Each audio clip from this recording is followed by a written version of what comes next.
De Empleo y Política Social María Ángeles Túnez y el concejal de Turismo Ginés David Piñero han formalizado esta mañana un convenio de colaboración con 4 empresas locales para posibilitar el desarrollo de prácticas laborales en el sector turístico de los alumnos participantes en el proyecto Murcia Activa por el Empleo Rural.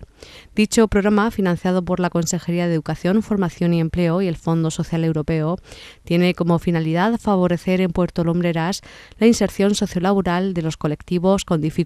de inserción, principalmente a través de la formación y el asesoramiento.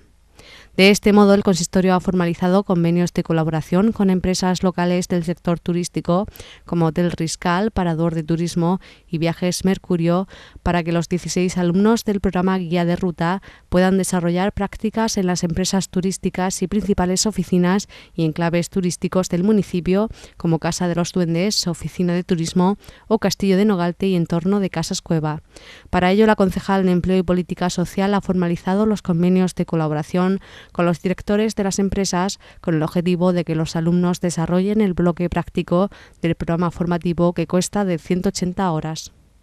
El programa Murcia Activa por el Empleo Rural ofrece diversos programas de formación como atención sociosanitaria a personas dependientes en instituciones sociales, fomento del cuidado y respeto del medio ambiente, fomento de la igualdad entre hombres y mujeres o fomento de las nuevas tecnologías y comunicación, entre otros. En total son más de 100 los ciudadanos lumbrerenses que se benefician de la formación teórico-práctica que ofrece el proyecto MAPER en Puerto Lumbreras.